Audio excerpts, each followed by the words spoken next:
सुबह सुबह मेरी बालकनी में इन पक्षियों का चहचहाना मुझे बहुत अच्छा लगता है। मैं रोज़ इनको दाना डालती हूँ और अब तो आदत सी हो गई है। मैंने एक डीआईवाई बर्ड हाउस बनाया था, उसी में इन पक्षियों ने अपना घोंसला बनाया है और यहीं पर रहती हैं। कहते हैं कि बहुत बड़ी सेवा अगर नहीं दे सको तो ऐसे छोटे छोटे पुण्य का काम करके भी आप अपने कर्मों को सुधार सकते हैं। तो बचे हुए खाने को कभी भी कूड़े में नहीं फेंकना चाहिए।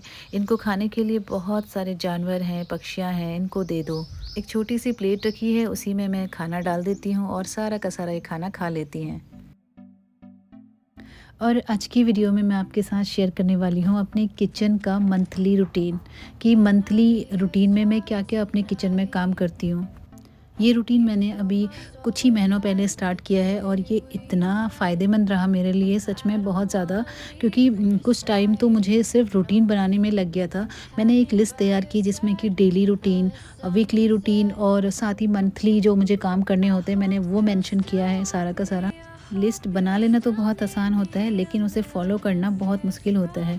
मैंने अपने आप को बहुत फ़ोर्स किया और बहुत ज़्यादा एफ़र्ट डाला है खुद पर कि मैं ये सब करूँगी अपनी लिस्ट के हिसाब से। और ऐसे ही रूटीन को फ़ॉलो करते-करते आज मेरा किचन बहुत अच्छे से चमकता है, महकता है और मेरा हर रोज़ सुबह-सुबह काम करने का मन बहुत ही अच्छा लगता है अपने किचन में। तो मंथली रूटीन में मैं अपने जितने भी नाइफ़ होल्डर्स हैं, स्पून होल्डर्स हैं, इनको अच्छे से साफ़ कर लेती हूँ। तो हर रोज़ तो साफ़ करना ऐसे पॉसिबल नहीं हो सकता है, बहुत सारे काम रहते हैं, लेकिन मंथली एक बार इसे ज़रूर साफ़ कर लेना चाहिए। तो ये एक प्लांटर था जिसे कि मैंने यहाँ पे पैलेट नाइफ़ और मेरे करछी वग़ैरह रखने के लिए इसे बना दिया है, क्योंकि ये काफ़ी हैवी है और जितना भी इसमें रखो ना गिरता नहीं है, इसलिए मैंने इसे नाइफ़ होल्डर के रूप में यूज़ किया है। और एक छोटा वाला भी है। मंथली किचन क्लीनिंग में मैं अपने किचन काउंटर टॉप को भी साफ़ करती हूँ। वैसे यहाँ पे सामान रखा रहता है तो सामान को हटा के साफ़ करना थोड़ा-सा मुश्किल होता है, इसलिए महीने में एक बार डीप क्लीनिंग इसकी कर लेती हूँ। कॉर्नर में काफ़ी गंदगी जम जाती है, तो कॉर्नर की सफाई करने के लिए मैंने इस तरह के क्लीनिंग ब्रश का यूज़ किया है। ये दिखने में टूथब्रश के जैसा है, लेकिन साइज़ में काफ़ी बड़ा है। यह क्लीनिंग ब्रश कॉर्नर को बहुत अच्छे से साफ़ करता है। तो इस तरह की क्लीनिंग टूल्स हमारे पास होने चाहिए, जिससे कि सफाई करना बहुत आसान काम लगता है और मेहनत भी कम लगती है। तो हम सारी होम मेकर्स को ऐसे टूल्स ले लेने चाहिए, ताकि हमें काम करने में ना थोड़ी सी आसानी हो और हमारा टाइम भी बच जाए। काउंटर टॉप को क्लीन करने के बाद सारा सामान फिर से रखेंगे। एक कॉर्नर पर मैंने यहाँ पे टी स्टेशन बनाया है। सामान को रखने के लिए मैंने इस स्टीयर ऑर्गेनाइज़र का यूज़ किया है, तो थोड़ी सी जगह में ज़्यादा सामान भी आ जाता है और साथ ही साथ दिखने में भी बहुत अच्छा लगता है। और ऐसे छोटे छोटे प्लांट्स लगाने से किचन बहुत खूबसूरत लगता है, तो यहाँ पे रख दिए हैं प्लांट्स। कहते हैं ना, जहाँ पर आप काम करते हो वो जगह खूबसूरत होनी चाहिए, तो काम करने में बहुत मन लगता है। और फिर रसोई तो घर का आईना होती है, इसे खूबसूरत क्यों ना बनाएं, यहाँ पर आपका कैरेक्टर झलकता है। पहले मैं सोचती थी कि किचन बड़ा होगा तभी वो सुंदर दिखेगा और तभी हम सामान को अच्छे से रख सकते हैं। कभी ये विचार मन में ही नहीं आया कि हम छोटे से किचन में भी बहुत अच्छे से अरेंज कर सकते हैं। मैंने अपनी समझ को बेहतर करके अपने छोटे से किचन में भी बहुत अच्छे से अरेंज किया है। बहुत सारा सामान है मेरे पास, लेकिन इस किचन में मेरा सब कुछ आ गया है, क्योंकि मैंने थोड़े बहुत ऑर्गेनाइज़र बनाए हैं, थोड़े आइडियाज़ लिए हैं इधर-उधर से। और आज मैं पूरी तरह से संतुष्ट हूँ कि मेरे किचन में हर एक सामान ऑर्गेनाइज़ है। Keeps me high.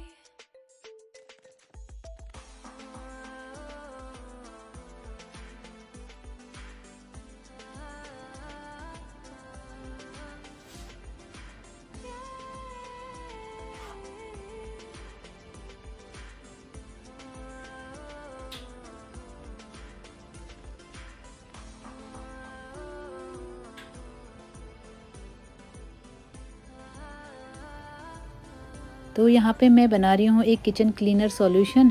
Baking soda लिया है, थोड़ा सा विम लिक्विड और विनेगर डाल दिया है, थोड़ा सा पानी ऐड करेंगे और ये किचन क्लीनर सॉल्यूशन रेडी हो गया है।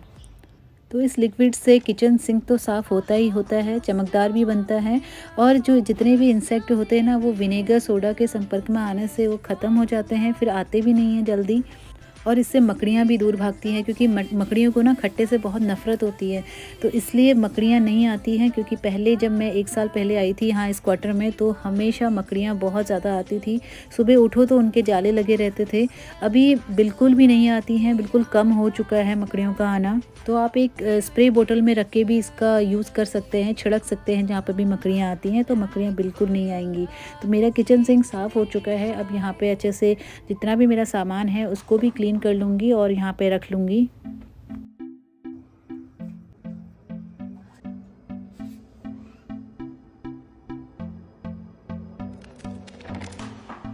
Can I be your star tonight? और डस्टबिन में हमेशा साफ़ करके बेकिंग सोडा डाल देती हूँ, ताकि जो गंदी स्मेल है वो ना आए।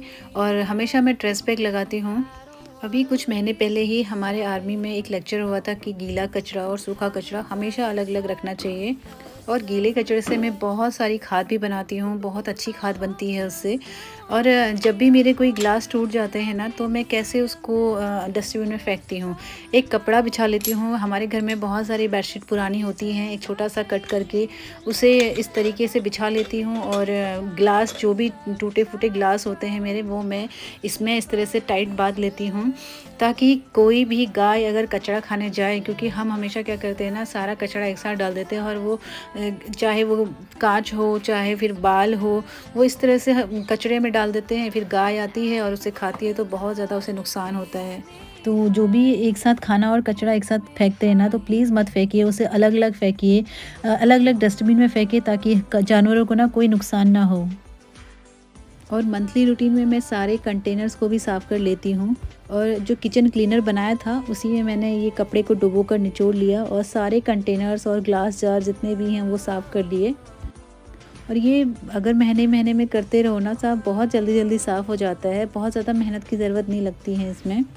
देखिए, किचन को या फिर घर को साफ़ रखना ये भी एक हैबिट में आता है।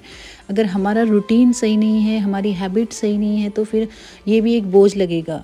हम करना तो चाहते हैं लेकिन वो नहीं हो पाएगा। घर के काम बहुत ही सिंपल होते हैं, बहुत ईज़ी भी होते हैं, लेकिन अगर वो हमारे हैबिट में नहीं है तो वो हमें बहुत ही ज़्यादा मुश्किल लगेंगे फिर। मैं हमेशा से सोचती थी कि मेरा घर हमेशा ऑर्गेनाइज़ हो, लेकिन एक दिन में तो ये घर ऑर्गेनाइज़ हो नहीं सकता है। तो मैंने छोटे-छोटे एफ़र्ट्स डाले, छोटी-छोटी चीज़ें बनाई अपने घर के लिए, छोटे-छोटे ऑर्गेनाइज़र बनाए। अगर मैं ख़रीद नहीं सकती थी तो घर पे ही छोटे-छोटे कार्डबोर्ड से ऑर्गेनाइज़र बनाए। और मेरी इन छोटी-छोटी आदतों से ही आज मेरा घर पूरी तरह से ऑर्गेनाइज़ है। मेरा घर का हर एक सामान प्रॉपर तरीके से, प्रॉपर जगह पे रखा हुआ है। और जो भी चीज़ हमारी लाइफ में जो हम करना चाहते हैं, अगर वो हैबिट में नहीं आता है, तो वो हमारा सबसे बड़ा प्रॉब्लम है। तो आज का ये वीडियो भी कंप्लीट होता है। किचन की सफाई हो गई है मेरी मंथली। और आपको नेक्स्ट वीडियो में मिलती हूँ किसी और कंटेंट के साथ। तब तक के लिए bye bye and take care all of you. The sun sets. I hope you still want me. I hope you